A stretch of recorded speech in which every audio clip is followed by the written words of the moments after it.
Kalian pernah dengar lagu yang sama, tapi kualitasnya beda banget antara YouTube, Spotify, dan CD aslinya. Padahal lagunya sama, penyanyinya juga sama. Nah, bisa jadi masalahnya bukan di speakermu, tapi di jenis file audionya. Karena di balik setiap lagu digital, ada dunia format, bitrate, dan codec yang nentuin seberapa jernih suara yang kamu dengar. Hari ini, kita akan masuk ke dunia format musik digital. Dan buat kalian yang suka dengerin musik setiap hari, bagian ini bakal bikin kalian paham kenapa satu lagu bisa terdengar beda di tiap formatnya. Langsung saja kita mulai. Awal perkembangan musik digital. Zaman 80-an sampai 90-an, komputer cuma bisa simpan suara dalam bentuk gelombang asli, tanpa kompresi, tanpa trik. Dari sinilah lahir format seperti WAV dan AIFF. Wave itu buatan Microsoft, sedangkan AIFF buatan Apple. Keduanya sama-sama menyimpan suara mentah dengan kualitas penuh. Artinya, setiap detik lagu direkam secara lengkap, tanpa ada informasi suara yang dibuang. Hasilnya, suaranya jernih, tapi ukurannya bisa gila-gilaan. Satu lagu berdurasi 3 menit, bisa sampai 30-40 megabyte. Bayangin kalau kamu punya 100 lagu, bisa habis setengah gigabyte cuma buat musik. Padahal waktu itu penyimpanan sangat terbatas. Karena permasalahan ini, teknologi kompresi mulai dikembangkan. Dan disinilah babak baru dimulai. Era lossy compression, alias musik yang dikompres dengan mengorbankan sedikit detail suara. Format lossy, kompresi dengan kualitas berkurang. Oke, kita mulai dari bintang utamanya dulu, yaitu MP3. Format ini rilis resmi tahun 1993 dan langsung mengubah cara manusia menikmati musik. Sebelumnya, lagu hanya bisa didengar lewat CD atau kaset. Tapi dengan MP3, satu lagu yang tadinya puluhan megabyte bisa dipadatkan jadi cuma 3 atau 4 megabyte. Tanpa terdengar terlalu beda di telinga kebanyakan orang. Teknologinya sederhana tapi jenius. MP3 menganalisis frekuensi suara yang tersamarkan oleh suara lain yang lebih keras dan langsung menghapus bagian-bagian ini untuk menghemat ruang. Hasilnya, filenya jauh lebih kecil, tapi suaranya masih tetap berasa sama. Di era 2000-an, MP3 itu segalanya. Kamu pasti ingat Winamp, iPod jadul, atau folder berisi ratusan lagu hasil copy dari teman. Itu semua karena MP3 bikin musik digital jadi mainstream.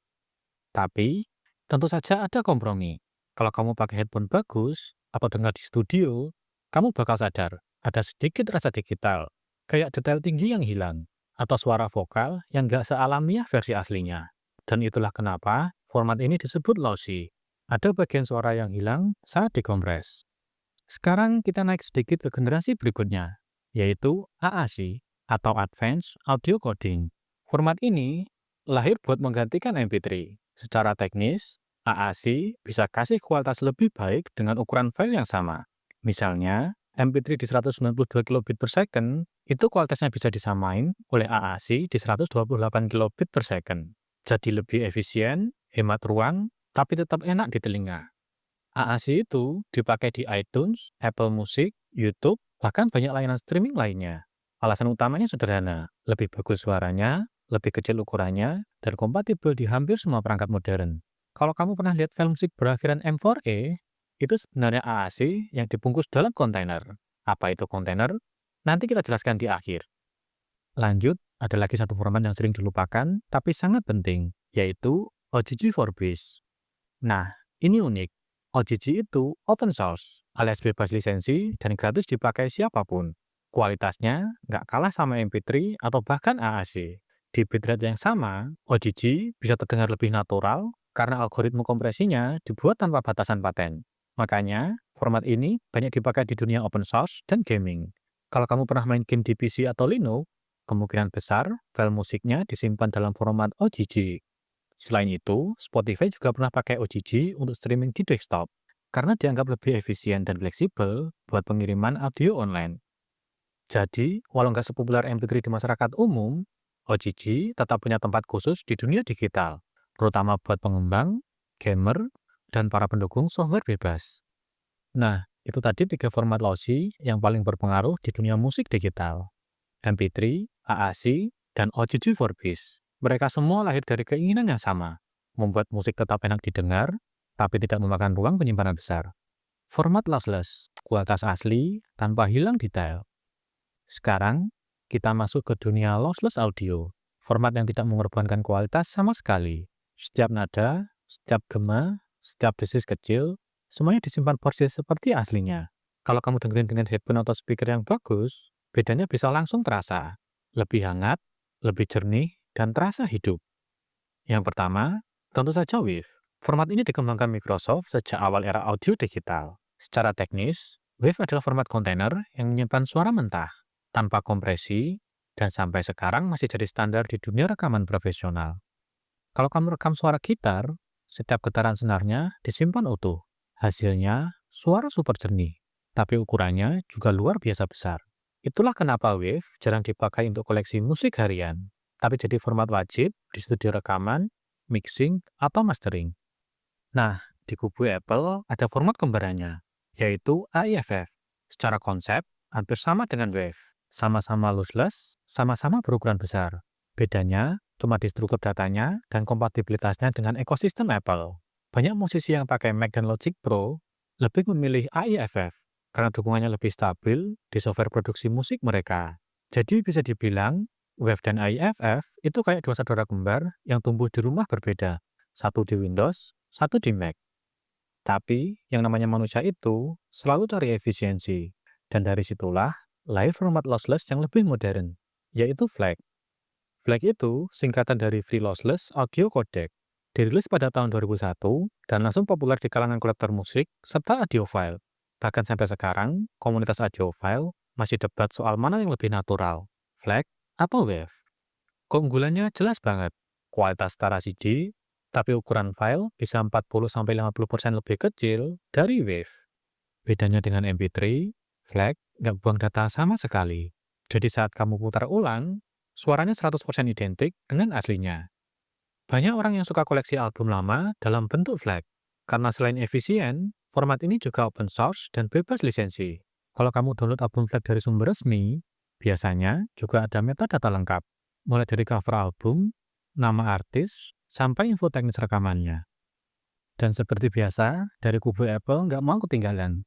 Mereka bikin versi lossless sendiri dengan nama ALAC, kepanjangan dari Apple Lossless Audio Codec. Secara teknis, ALAC itu mirip banget dengan FLAC. Bedanya cuma di ekosistem dan kompatibilitasnya. Apple pakai ALAC buat layanan Apple Music Lossless. Jadi pengguna iPhone bisa streaming lagu kualitas CD tanpa harus pakai format lain. Kalau kamu dengar lagu dengan label lossless di Apple Music, nah, itu pakai ALAC.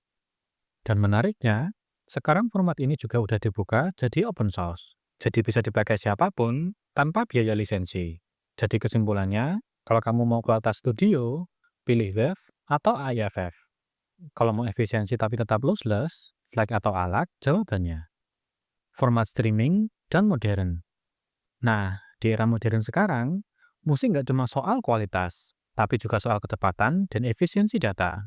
Makanya, format modern itu dibuat supaya tetap terdengar bagus, tapi bisa dikirim lewat internet dengan lancar, bahkan di jaringan yang lemah.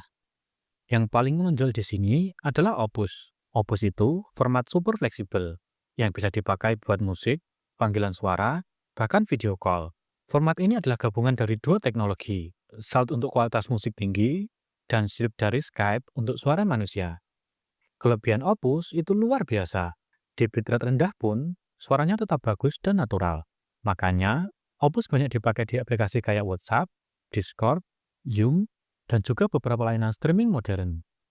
Kalau kamu pernah ngobrol lewat Discord dan suaranya tetap jernih meski sinyalnya pas-pasan, itu karena Opus yang bekerja di balik layar. Format ini adaptif dan bisa menyesuaikan kualitas secara real-time, tergantung jaringan dan kebutuhan suara. Lalu, ada format yang lebih ekstrim, yaitu DSD atau Direct Stream Digital. Kalau tadi kita bahas FLAC setara CD, nah, DSD itu kualitasnya bahkan lebih tinggi dari CD. Digunakan di dunia high-res audio, biasanya buat musik audio file premium yang dirilis di SACD atau file digital resolusi tinggi.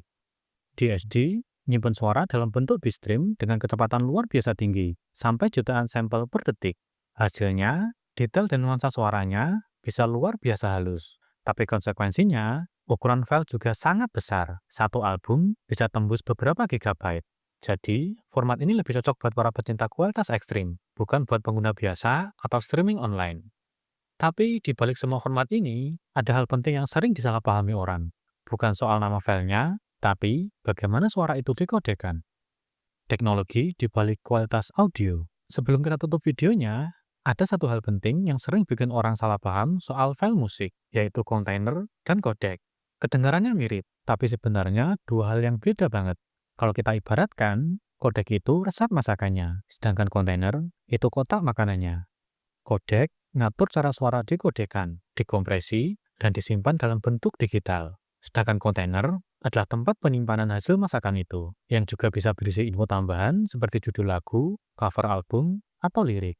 Contohnya gini, MP3 itu kodek. Dia punya aturan sendiri buat ngompres suara biar hemat ruang. Tapi M4A itu kontainer yang berisi file dari kodek AAC atau ALAC. Jadi, file M4A belum tentu lossy atau lossless. Kalau di dalamnya pakai AAC, hasilnya lossy. Tapi kalau pakai ALAC, ya berarti lossless. Hal yang sama juga berlaku buat Wave. Wave itu kontainer, bukan kodek. Di dalamnya bisa aja ada data audio mentah PCM atau bahkan hasil kompresi lossless lainnya, tergantung isinya. Nah, makanya kadang orang heran, kok bisa dua file M4A ukurannya beda banget, padahal sama-sama M4A. Hal ini karena yang ngebedain itu kodek di dalamnya, bukan ekstensi filenya. Jadi, kalau kamu lihat ekstensi file, ingat aja, itu cuma bungkus luarnya. Yang menentukan kualitas dan ukuran sesungguhnya adalah kodek di dalamnya. Nah, sekarang kita bahas hal yang nggak kalah penting, yaitu bitrate. Bitrate itu, sederhananya, ukuran seberapa banyak data audio yang diproses setiap detik. Kalau diibaratkan, bitrate itu kayak jumlah titik warna di lukisan digital. Semakin banyak titiknya, semakin detail hasilnya. Tapi ya, semakin tinggi bitrate-nya, semakin besar juga ukuran filenya. Contohnya gini, kalau kamu dengar musik MP3 di 128 kilobit per second, artinya setiap detik suara disimpan dalam 128 kilobit data. Hasilnya ringan dan hemat ruang, tapi banyak detail suara yang dikorbankan, terutama di frekuensi tinggi dan efek gema halus. Naik ke 320 kilobit per second, detail suaranya mulai kembali. Petikan gitar, nafas penyanyi, gema ruangan, semua terdengar lebih nyata. Makanya, bitrate tinggi sering disebut dengan Near CD Quality atau mendekati kualitas CD. Penjelasan singkat ini tentu belum sempurna. Masih ada banyak aspek teknis seperti bit depth, quantization noise, atau bahkan psychoacoustic masking yang belum kita bahas karena sifatnya terlalu teknis dan bisa bikin bingung kalau dijelaskan dalam video sependek ini. Tapi semoga lewat segmen ini, kalian jadi paham satu hal penting, bahwa kualitas audio itu nggak cuma ditentukan oleh format filenya, tapi juga oleh cara data dikodekan, dikompresi, dan disimpan.